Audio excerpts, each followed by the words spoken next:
অনবদ্য ফুটবলের মধ্য দিয়ে নতুন মরশুম শুরু করেছে East Bengal football club. Kolkata football লিগের পাশাপাশি এবার ঐতিহ্যবাহী ডুরান্ড কাপেও যথেষ্ট প্রভাবশালী পারফরমেন্স থেকেছে লাল হলুদের।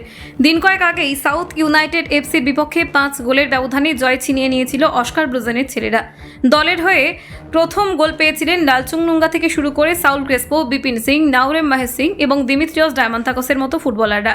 সেই নিয়ে যথেষ্ট খুশি সমর্থকরা। এবার দলের নয়া বিদেশি ফুটবলারদের দিকে নজর থাকবে সকলের।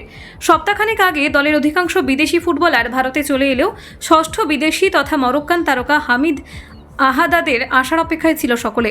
অবশেষে গত শনিবার সন্ধ্যায় তার আসার খবর সামনে আসে। সেই অনুযায়ী রবিবার সন্ধ্যার মধ্যেই শহরে চলে আসার কথা ছিল মরক্কান তারকার। স্বাভাবিকভাবেই তাকে স্বাগত জানাতে কলকাতা বিমানবন্দরে উপস্থিত হয়েছিলেন বহু ইস্টবেঙ্গল সমর্থক। অবশেষে কিছুক্ষণ আগেই শহরে পা রাখলেন এই দুর্ধর্ষ বিদেশি স্ট্রাইকার। বর্তমানে তাকে নিয়ে মাতোয়ারা আপামর ইস্টবেঙ্গল জনতা। সব ঠিকঠাক থাকলে খুব শীঘ্রই দলের অনুশীলনে যোগ দেবেন এই নবাগত বিদেশি ফুটবলার। তবে এবারের এই ডুরান্ড কাপের গ্রুপ পর্বের ম্যাচগুলিতে আদেও তাকে খেলানো হবে কিনা সেটা এখনো স্পষ্ট হয়নি। মনে করা হচ্ছে অবস্থা বুঝে সিদ্ধান্ত নেবেন লাল হলুদ কোচ। পূর্বে সেই দেশের প্রথম ডিভিশনের ফুটবল ক্লাব ম্যাচ ফেসের সঙ্গে যুক্ত ছিলেন তিনি। সেই দলের জার্সিতে খেলেছিলেন 17টি ম্যাচ, যার মধ্যে 3টি গোলের পাশাপাশি 3টি অ্যাসিস্ট ছিল এই মরক্কান তারকার।